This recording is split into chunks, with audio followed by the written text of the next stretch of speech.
En los registros clínicos que la doctora Elizabeth Kubler-Ross compiló durante su estancia en el Hospital Universitario Virgen del Rocío de Sevilla en la primavera de 1983, uno de los casos más conmovedores comenzó con el dibujo de una niña de 6 años que acababa de regresar de la muerte.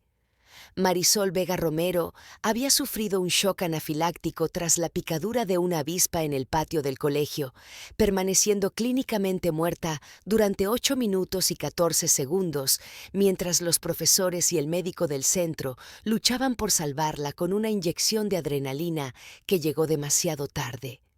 Durante ese periodo crítico, el corazón de Marisol se había detenido por completo. La respiración había cesado. Las pupilas, fijas y dilatadas, no respondían a la luz.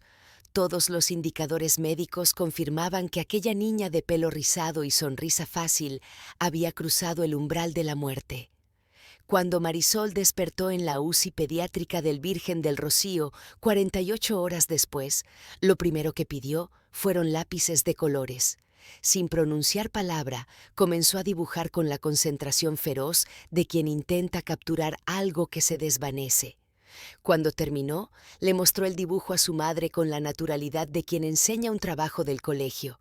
Era un jardín lleno de naranjos en flor, bañado por una luz dorada, y en el centro del jardín, una anciana con un delantal azul y un moño blanco sostenía la mano de una niña pequeña. «Es la abuela Remedios, mamá», dijo Marisol. «Me enseñó su huerto del cielo. Huele igual que el patio de su casa, ¿sabes? A azahar y a tierra mojada». La abuela Remedios había fallecido en 1974, 5 años antes de que Marisol naciera. No existían fotografías suyas en casa de los Vega Romero, y sin embargo, el dibujo de la niña capturaba detalles que solo quienes la habían conocido podían verificar. El lunar junto a la ceja izquierda, el delantal azul con flores blancas que siempre llevaba, el moño apretado que nunca se soltaba ni para dormir. La doctora Elizabeth Kubler-Ross, que se encontraba en Sevilla participando en un congreso sobre tanatología infantil, fue contactada por el equipo médico del hospital ante un caso que desafiaba toda explicación racional. Capítulo 1. Origen del caso. Sevilla en primavera es una explosión de luz, color y fragancia que embriaga los sentidos. Los naranjos que flanquean las calles se cubren de azahar, inundando el aire con un perfume tan intenso que los visitantes creen haber entrado en un sueño. Es la época de la feria, de las procesiones de Semana Santa que acaban de pasar, de un fervor religioso y festivo que define el carácter de una ciudad que vive con la misma intensidad la penitencia y la alegría. La familia Vega Romero vivía en Triana, el barrio más castizo de Sevilla, en una casa de vecinos junto al callejón de la Inquisición que llevaba generaciones albergando a familias trabajadoras. Manuel Vega era ceramista, heredero de un oficio que su padre y su abuelo habían practicado en los talleres del barrio desde tiempos inmemoriales. Rocío Romero, su esposa, trabajaba como costurera para una casa de moda flamenca, confeccionando los trajes de volantes que las sevillanas lucían en la feria de abril. Marisol había nacido el 15 de agosto de 1977, día de la Virgen de los Reyes, patrona de Sevilla. Sus padres vieron en aquella coincidencia una señal de buen augurio y la bautizaron con un nombre que combinaba las dos devociones marianas más queridas de la ciudad, María del Sol, que todos abreviaban en Marisol. Era una niña de rizos negros y ojos grandes como aceitunas, con una risa contagiosa que iluminaba la casa de vecinos entera. Desde pequeña había mostrado una sensibilidad especial, una forma de mirar el mundo que a veces desconcertaba a sus padres.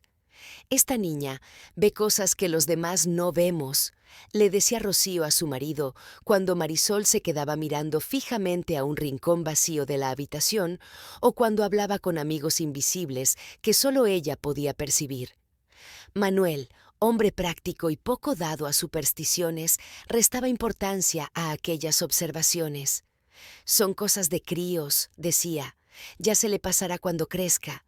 Pero lo que ninguno de ellos podía imaginar era que la sensibilidad especial de Marisol estaba a punto de manifestarse de una manera que cambiaría para siempre la historia de su familia. Capítulo 2. La primera señal. El 3 de abril de 1983, un lunes soleado de primavera, Marisol acudió al colegio como cualquier otro día. El CEIP San Jacinto, situado en el corazón de Triana, era una escuela modesta pero querida por el barrio, con un patio de recreo sombreado por naranjos centenarios donde generaciones de niños trianeros habían jugado al escondite y a la comba. Aquella mañana, durante el recreo, Marisol jugaba con sus amigas cerca del muro del patio cuando sintió un pinchazo agudo en el cuello. Instintivamente se llevó la mano a la zona afectada y aplastó algo que zumbaba, una avispa. ¡Ay! ¡Me ha picado un bicho!, gritó, más sorprendida que asustada. Su amiga Loli corrió a buscar a una profesora mientras Marisol se frotaba el cuello, donde comenzaba a formarse un abón rojo. Al principio no parecía nada grave. Las picaduras de avispa eran comunes en primavera, y la mayoría de los niños las superaban con un poco de hielo y unas lágrimas.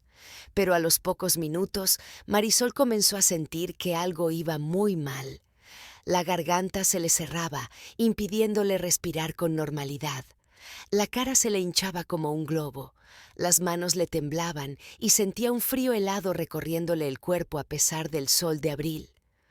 No puedo respirar, alcanzó a decir antes de desplomarse en el suelo del patio, entre los gritos de sus compañeras y el horror de los profesores que corrían hacia ella. Doña Carmen, la maestra de guardia, reconoció inmediatamente los síntomas de un shock anafiláctico. Había visto algo similar años atrás, cuando un sobrino suyo casi muere por una alergia a los cacahuetes. «Llamad a una ambulancia, rápido», ordenó mientras intentaba mantener las vías respiratorias de Marisol abiertas. Pero en 1983, en un barrio obrero de Sevilla, las ambulancias no llegaban en minutos. El teléfono más cercano estaba en la portería del colegio y el tráfico de mediodía ralentizaba cualquier vehículo de emergencia. El médico del centro de salud más cercano llegó corriendo 12 minutos después, con un maletín de urgencias que incluía una dosis de adrenalina. Pero para entonces, el corazón de Marisol Vega Romero había dejado de latir. Capítulo 3. Revelación profunda. Los 8 minutos y 14 segundos que transcurrieron hasta que el corazón de Marisol volvió a latir fueron los más largos en la memoria de todos los presentes. El médico, un hombre joven llamado Dr. Alejandro Mendoza, que llevaba apenas 2 años ejerciendo, trabajó con una desesperación que rayaba en lo frenético. Inyección de adrenalina, reanimación cardiopulmonar, respiración boca a boca adaptada al tamaño de una niña de 6 años. Los profesores habían evacuado a los demás alumnos del patio, pero algunos niños observaban la escena desde las ventanas de las aulas, con los rostros pálidos y los ojos muy abiertos. Doña Carmen sostenía la cabeza de Marisol, rezando en voz baja todas las oraciones que recordaba de su infancia. El Padre Nuestro, el Ave María, la Salve. Las palabras se mezclaban con las lágrimas que caían sobre el pelo rizado de la niña.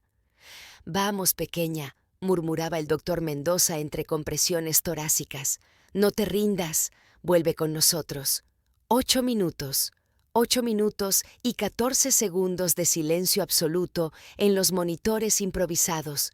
Y entonces, como un milagro arrancado a la fuerza del abismo, el pecho de Marisol se elevó con una inspiración temblorosa. Su corazón, estimulado por la adrenalina y las compresiones, decidió volver a latir. «¡Tenemos pulso!», gritó el doctor Mendoza, y aquel grito resonó en el patio del colegio como el repique de las campanas de la Giralda. La ambulancia llegó minutos después y trasladó a Marisol al Hospital Virgen del Rocío, donde pasaría las siguientes 48 horas en coma inducido mientras los médicos evaluaban los posibles daños cerebrales causados por la falta de oxígeno. La doctora Elizabeth Kubler-Ross, que había dedicado décadas a estudiar las experiencias cercanas a la muerte, sabía que los niños que atravesaban estas situaciones a menudo regresaban con historias extraordinarias. Pero lo que Marisol contaría al despertar superaría incluso sus expectativas más optimistas. Capítulo 4. Contexto. Marco científico espiritual. Rocío Romero no se separó de la cama de su hija ni un solo momento durante aquellas 48 horas de vigilia. Manuel, que había llegado corriendo desde el taller de cerámica con las manos todavía manchadas de arcilla, alternaba entre la sala de espera y la capilla del hospital, encendiendo velas a todas las vírgenes que encontraba y prometiendo promesas que sabía que cumpliría aunque le costaran la vida. «Virgen del Rocío, no te la lleves», susurraba arrodillado en el banco de la capilla. «Es lo único que tenemos, es nuestra luz». Los médicos de la UCI pediátrica eran cautelosos en sus pronósticos. 8 minutos sin oxígeno cerebral eran una eternidad para un cerebro tan joven. Las posibilidades de daño neurológico eran altas. Debían prepararse para cualquier escenario. La doctora Elizabeth Kubler-Ross llegó al Hospital Virgen del Rocío el 5 de abril, 2 días después del incidente. El doctor Rafael Navarro, jefe de la UCI pediátrica, la había contactado después de que Marisol despertara del coma con un comportamiento que ningún protocolo médico podía explicar. «La niña está físicamente estable», le explicó el doctor Navarro mientras caminaban hacia la habitación. «No hay signos de daño cerebral, lo cual ya es extraordinario. Pero lo verdaderamente inexplicable es lo que está contando. Habla de un lugar que visitó mientras estaba muerta, y describe a una persona que falleció antes de que ella naciera, con detalles que no puede conocer». La doctora Elizabeth Kubler-Ross asintió con la serenidad de quien ha escuchado relatos similares cientos de veces. Sus investigaciones sobre experiencias cercanas a la muerte en niños habían revelado patrones consistentes: túneles de luz, encuentros con familiares fallecidos, sensaciones de paz y amor incondicional. Pero cada caso individual aportaba matices únicos que enriquecían su comprensión del fenómeno. «¿Puedo hablar con ella?», preguntó. «Por supuesto, pero prepárese. Esta niña tiene algo especial. No sé cómo describirlo de otra manera». Capítulo 5. Contraste con la razón. La doctora Elizabeth Kubler-Ross entró en la habitación de Marisol con la calidez y la naturalidad que caracterizaban su trato con los niños. La pequeña estaba sentada en la cama, dibujando con una concentración absoluta. A su alrededor se acumulaban hojas llenas de imágenes: jardines, árboles frutales, figuras luminosas, una anciana con delantal azul que aparecía una y otra vez. «Hola, Marisol», dijo la doctora, sentándose en una silla junto a la cama. «Me han dicho que tienes historias muy bonitas que contar. ¿Te importaría compartirlas conmigo?». Marisol levantó la vista de su dibujo y miró a la doctora Kubler-Ross con unos ojos que parecían haber visto mucho más de lo que correspondía a sus 6 años. «¿Usted también sabe del sitio de luz?», preguntó con una naturalidad desarmante. La doctora sonrió. «He hablado con muchas personas que han estado allí, pero me gustaría saber cómo fue para ti». Marisol dejó los lápices y se acomodó en la cama, como si se preparara para contar un cuento. «Primero me dolía mucho la garganta y no podía respirar», comenzó. «Tenía mucho miedo, pero luego dejó de doler y salí de mi cuerpo. Era muy raro, porque me veía a mí misma en el suelo del patio y veía a la señorita Carmen llorando y al médico apretándome el pecho. Pero yo estaba arriba, flotando, y no tenía miedo». La doctora Kubler-Ross tomaba notas meticulosas, reconociendo los elementos clásicos de una experiencia cercana a la muerte: la separación del cuerpo, la observación desde fuera, la ausencia de miedo. «¿Y qué pasó después de que salieras de tu cuerpo?», preguntó. «Vino una luz muy bonita, como el sol pero que no quemaba, y me llevó por un camino que era como un túnel pero lleno de colores, y al final del camino había un jardín, el jardín más bonito que he visto en mi vida. Tenía naranjos, como los de Sevilla, pero más grandes y más brillantes, y olía a azahar, como cuando pasas por la calle en primavera. ¿Había alguien en ese jardín? Marisol sonrió con una luz que transformó su rostro. Estaba la abuela Remedios. Me estaba esperando. Capítulo 6. Escalada emocional. Rocío Romero, que había permanecido en silencio en un rincón de la habitación, sintió que las piernas le flaqueaban al escuchar aquel nombre. Remedios había sido su abuela materna, una mujer de campo nacida en un pueblo de la Sierra de Huelva que se había trasladado a Sevilla tras la Guerra Civil. Había muerto en 1974, cuando Rocío tenía apenas 15 años, dejando un vacío que nunca había terminado de llenarse. «Mi amor», dijo Rocío con voz temblorosa, acercándose a la cama de su hija. «¿Cómo sabes que era la abuela Remedios? Tú nunca la conociste». «Ella me lo dijo, mamá. Me dijo que era tu abuela, que te quería mucho y que está muy orgullosa de la mujer en que te has convertido.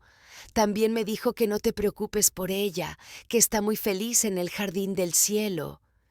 Rocío se llevó las manos a la boca, conteniendo un sollozo. «¿Cómo era la abuela, cariño? ¿Puedes describirla?»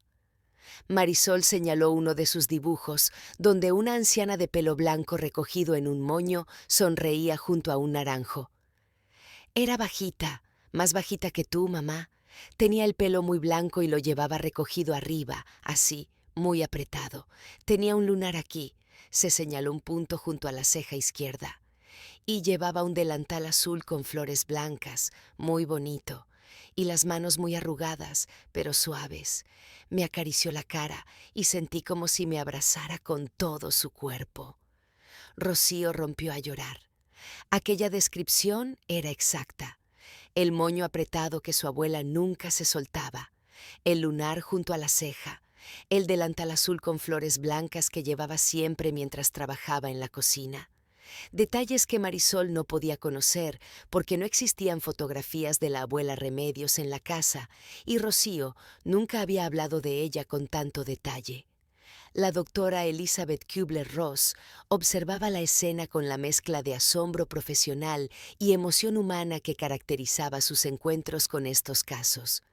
En sus décadas de investigación, había documentado cientos de testimonios de niños que describían a familiares fallecidos con precisión verificable, pero cada caso individual seguía conmoviéndola como el primero. «Marisol», preguntó la doctora suavemente, «¿te dijo algo más la abuela Remedios?» La niña asintió con solemnidad. «Me dijo un secreto para mamá». Capítulo 7. Punto de quiebre. El silencio que siguió a aquellas palabras pareció espesar el aire de la habitación. Rocío se acercó más a su hija, con el corazón latiendo tan fuerte que creía que todos podían oírlo. «¿Qué secreto, mi niña? ¿Qué te dijo la abuela?» Marisol miró a su madre con una seriedad impropia de sus 6 años. «Me dijo que sabe dónde está el anillo de oro con la piedra verde que perdiste cuando eras pequeña, el que te regaló ella el día de tu primera comunión». Rocío sintió que el mundo se detenía a su alrededor. Aquel anillo, el anillo de esmeraldas que su abuela le había regalado cuando tenía 9 años, la única joya de valor que la familia poseía, heredada de generación en generación.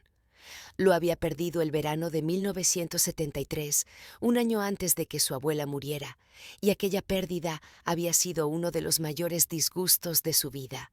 Había buscado durante semanas, había llorado durante meses, y finalmente había asumido que el anillo había desaparecido para siempre. «¿Dónde está?», preguntó Rocío con un hilo de voz. «La abuela dice que está en el patio de la casa vieja, la de tus padres en el pueblo. Dice que se te cayó cuando estabas cogiendo higos del árbol grande y que rodó hasta meterse en una grieta de la pared junto a la higuera.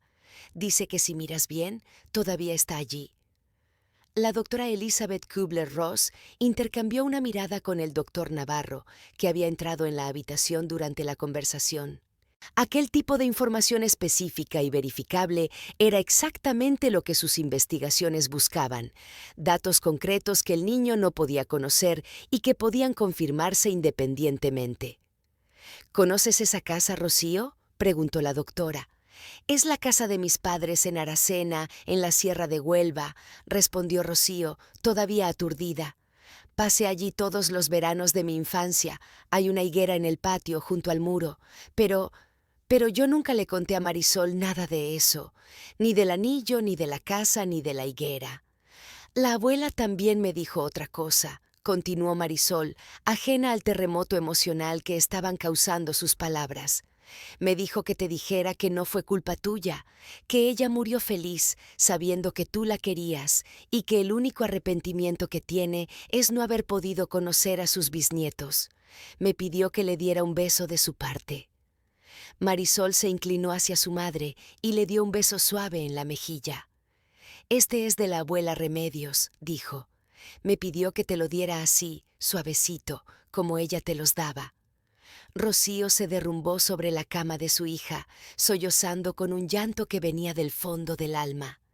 Su abuela siempre la había besado así, suavemente, apenas un roce de labios en la mejilla, seguido de una caricia en el pelo.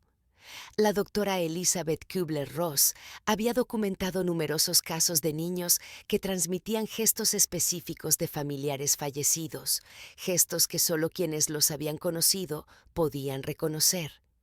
Era uno de los elementos más poderosos de estas experiencias, no solo palabras, sino también la transmisión de formas de amor que trascendían las barreras de la muerte. Capítulo 8. La comprobación. 2 semanas después del incidente, cuando Marisol ya había sido dada de alta y se recuperaba en casa, la doctora Elizabeth Kubler-Ross acompañó a la familia Vega Romero en un viaje a Aracena. Quería verificar personalmente la información proporcionada por la niña. Si el anillo estaba donde Marisol decía que estaba, constituiría una de las pruebas más sólidas de información veridical obtenida durante una experiencia cercana a la muerte. La casa de los padres de Rocío era una construcción típica de la Sierra de Huelva, encalada, con tejado de teja árabe y un patio interior donde crecían higueras y limoneros. Los abuelos de Marisol, Pepe y Dolores, los recibieron con una mezcla de curiosidad y escepticismo. «Mira que nos habéis contado cosas raras», dijo Pepe mientras los guiaba hacia el patio. «Pero si el anillo de mi suegra está donde dice la niña, yo me hago cura». La higuera era exactamente como Rocío la recordaba, un árbol enorme, con ramas que se extendían sobre el muro del patio. Junto al tronco, la pared de piedra mostraba varias grietas producidas por décadas de raíces y humedad. «La abuela dijo que estaba en una grieta junto a la higuera», dijo Marisol, señalando hacia la base del muro, ahí donde la pared hace como un escaloncito. Manuel, el padre de Marisol, se arrodilló junto al muro y comenzó a explorar las grietas con los dedos. Durante varios minutos no encontró nada y el escepticismo comenzaba a ganar terreno. «Espera», dijo de pronto, con el ceño fruncido. «Hay algo aquí, algo metálico». Con cuidado, extrajo de la grieta un objeto pequeño cubierto de tierra y óxido. Lo limpió con la manga de su camisa. Era un anillo de oro con una pequeña esmeralda engastada. Rocío cayó de rodillas junto a su marido, incapaz de creer lo que veían sus ojos. Aquel anillo había estado perdido durante 10 años, escondido en una grieta del patio de sus padres. Y su hija, que nunca había visitado aquella casa hasta aquel momento, había señalado su ubicación exacta. La doctora Elizabeth Kubler-Ross documentó el hallazgo con fotografías y testimonios firmados de todos los presentes.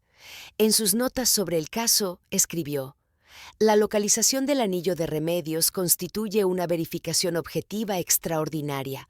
La niña proporcionó información específica sobre la ubicación de un objeto perdido hace 10 años en un lugar que nunca había visitado, información que solo podía conocer a través de la fuente que ella misma identificó, su bisabuela fallecida».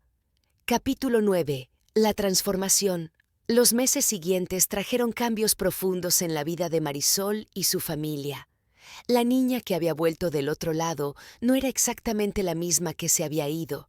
Seguía siendo alegre, cariñosa, traviesa a su manera, pero había en ella una profundidad nueva, una forma de mirar el mundo que los adultos encontraban a veces desconcertante. «Mamá, la señora del segundo está muy triste», dijo una tarde mientras Rocío la peinaba para ir al colegio. «Deberías subir a verla». «¿Por qué dices eso, mi niña?» «Porque lo sé.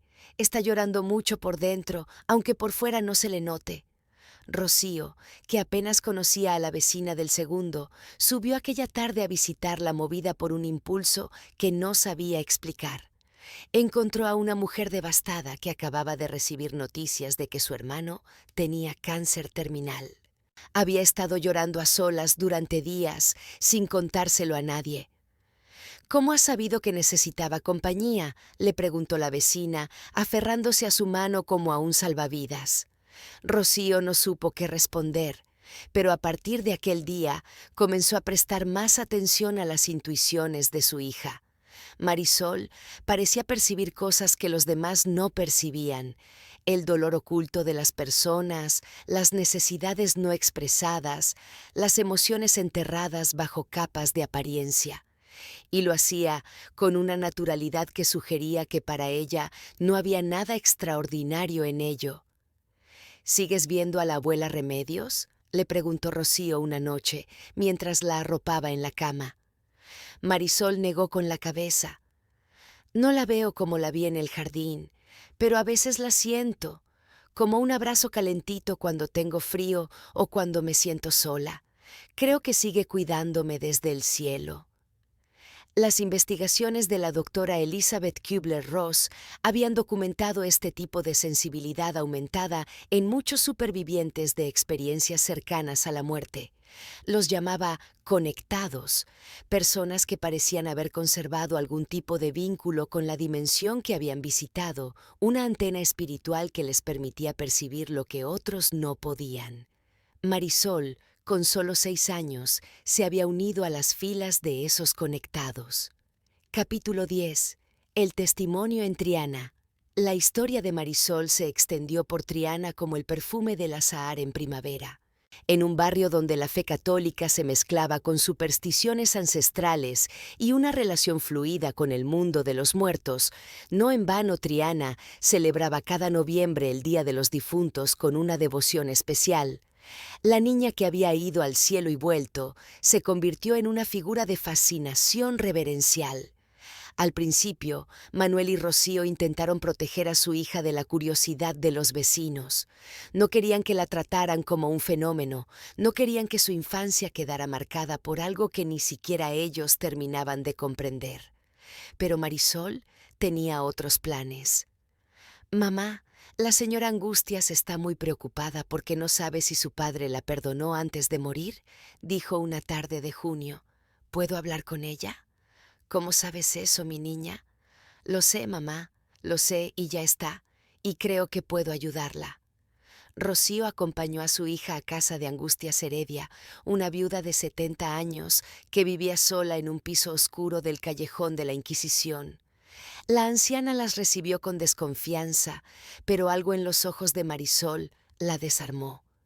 Lo que ocurrió en aquella visita nunca fue relatado en detalle, pero cuando Rocío y Marisol se marcharon, Angustias lloraba con una mezcla de alivio y asombro que la había transformado. «Tu hija sabe cosas que nadie puede saber», le dijo a Rocío en la puerta. «Me ha hablado de mi padre como si lo conociera. Me ha dicho cosas que solo él podía saber, y me ha dado la paz que llevaba 40 años buscando».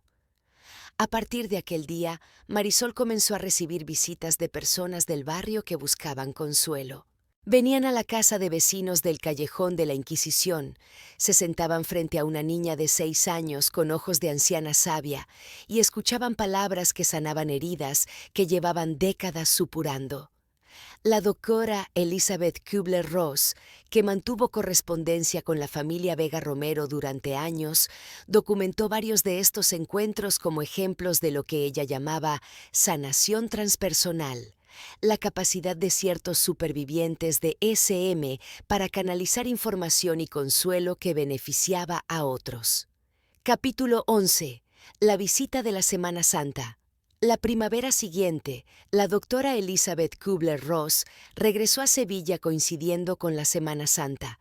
Quería comprobar cómo seguía Marisol un año después de su experiencia y documentar los efectos a largo plazo de lo que había vivido. Lo que encontró la conmovió profundamente.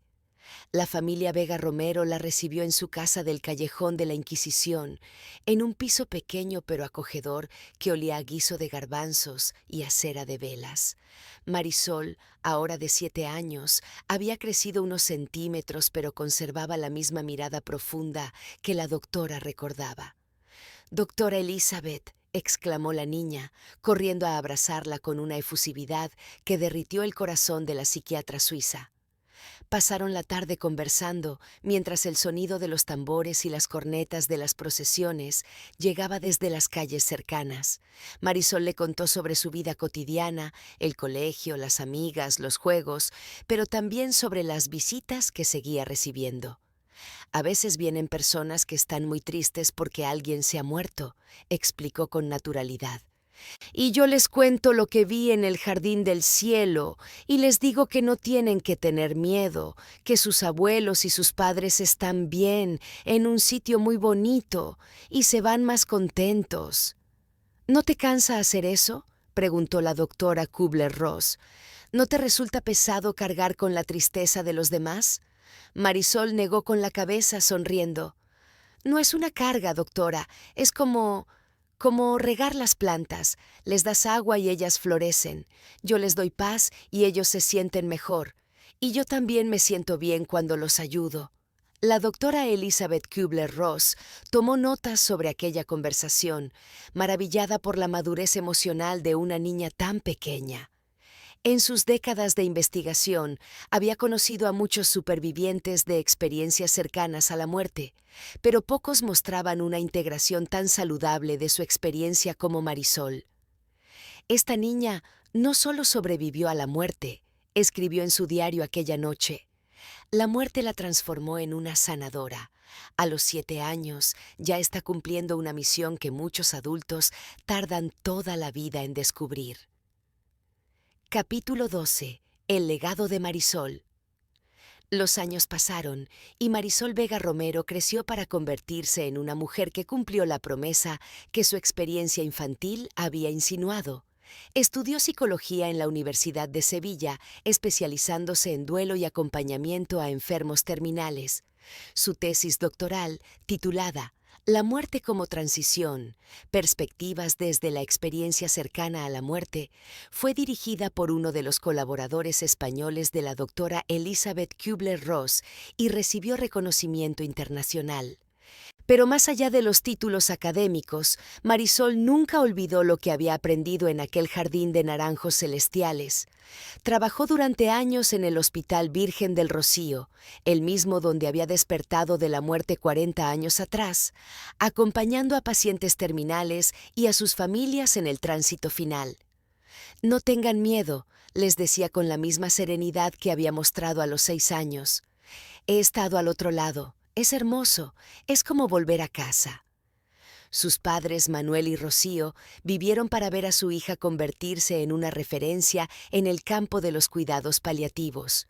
Manuel murió en 2015, a los 82 años, con Marisol sosteniendo su mano y susurrándole que la abuela Remedios lo estaría esperando al otro lado. «¿De verdad crees que está allí?», preguntó Manuel con su último aliento. «Papá, no lo creo, lo sé». Manuel sonrió y cerró los ojos por última vez, con la paz de quien sabe exactamente hacia dónde se dirige. La doctora Elizabeth Kubler-Ross había fallecido en 2004, pero su influencia seguía viva en el trabajo de Marisol. En su despacho del hospital, junto a los diplomas y los libros, colgaba una fotografía enmarcada de la psiquiatra suiza, con una dedicatoria manuscrita que decía: «Para Marisol, la niña del jardín de naranjos, que me enseñó que los niños saben cosas que nosotros hemos olvidado. Con cariño, Elizabeth». Capítulo 13. El reencuentro. Sevilla, abril de 2023. 40 años después de la picadura de avispa que cambió todo. Marisol Vega Romero, ahora una mujer de 46 años con las primeras canas asomando en su pelo rizado, visitó el CEIP San Jacinto por primera vez desde su infancia. El colegio había sido renovado varias veces, pero el patio permanecía esencialmente igual. Los mismos naranjos centenarios, el mismo muro de piedra, el mismo suelo de baldosas gastadas por generaciones de pies infantiles. Se detuvo en el lugar exacto donde había caído aquella mañana de abril de 1983. Cerró los ojos y respiró hondo, dejando que el aroma del azahar la transportara a través del tiempo. No había venido sola. La acompañaba su hija, Remedios, nombrada así en honor a la bisabuela que Marisol había conocido al otro lado, una joven de 22 años que estudiaba medicina y que había heredado de su madre una sensibilidad especial para el sufrimiento ajeno. ¿Es aquí donde pasó, mamá?, preguntó Remedios mirando a su alrededor con curiosidad. Aquí mismo, respondió Marisol. Aquí me picó la avispa, aquí dejé de respirar, y aquí, de alguna manera, empezó todo. Se sentaron en un banco bajo los naranjos, madre e hija, mientras el sol de abril bañaba el patio con la misma luz dorada que Marisol recordaba del jardín celestial. ¿Alguna vez has dudado de lo que viste?, preguntó Remedios. ¿Alguna vez has pensado que quizás fue solo, no sé, una alucinación, un sueño, algo que tu cerebro inventó? Marisol sonrió con la serenidad que la había acompañado toda su vida. Durante mucho tiempo estudié todo lo que la ciencia tenía que decir sobre las experiencias cercanas a la muerte. Leí las teorías sobre la falta de oxígeno, sobre las endorfinas, sobre la actividad cerebral residual. Y entiendo por qué los científicos buscan explicaciones materiales. Es su trabajo. Hizo una pausa, mirando hacia las ramas cargadas de azahar. Pero ninguna explicación científica puede explicar cómo supe dónde estaba el anillo de mi bisabuela. Ninguna teoría sobre el cerebro puede explicar cómo describía a una mujer que murió 5 años antes de que yo naciera, con detalles que solo quienes la conocieron podían verificar. Hay cosas que la ciencia no puede explicar, y eso no significa que no sean reales. Remedios asintió lentamente, procesando las palabras de su madre. ¿Y qué es lo que más recuerdas de todo aquello?, preguntó. Marisol cerró los ojos un momento, permitiendo que el recuerdo la envolviera. El amor, dijo finalmente. Recuerdo una sensación de amor tan intensa, tan absoluta, que ninguna palabra puede describirla.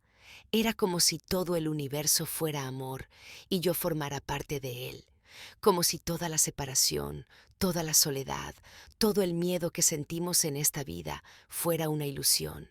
Y la verdad fuera que estamos siempre conectados, siempre amados, siempre a salvo. Abrió los ojos y miró a su hija con una ternura infinita.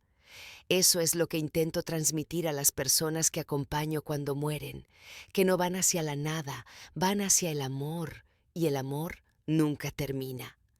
Final, resolución filosófica.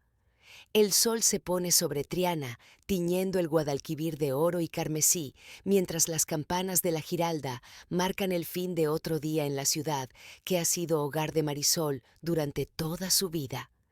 En el pequeño patio del Callejón de la Inquisición, ahora propiedad de su madre Rocío, que a sus 72 años sigue cosiendo trajes de flamenca con la misma dedicación de siempre, un naranjo plantado el año que Marisol volvió de la muerte ha crecido hasta dar sombra a todo el espacio. Cada primavera, cuando el azahar perfuma el aire de Sevilla, Marisol viene a sentarse bajo sus ramas y recuerda. Recuerda a una niña de 6 años que murió en el patio de un colegio y regresó con un mensaje. Recuerda el jardín celestial, donde los naranjos brillaban con luz propia y el amor era la sustancia de todas las cosas. Recuerda a la abuela Remedios, esperándola con un delantal azul y una sonrisa que no necesitaba palabras. La doctora Elizabeth Kubler-Ross escribió que los niños que atraviesan experiencias cercanas a la muerte regresan con un regalo para la humanidad, la certeza de que la muerte no es el final, sino una transformación. Marisol ha pasado 40 años compartiendo ese regalo con todos los que han necesitado escucharlo, y cuando llegue su hora, que llegará como llega para todos, sabe exactamente lo que encontrará al otro lado. Un jardín de naranjos bañado por una luz dorada, el perfume del azahar mezclado con el aroma de la tierra mojada, y una anciana con delantal azul y moño blanco esperándola con los brazos abiertos para darle la bienvenida a casa.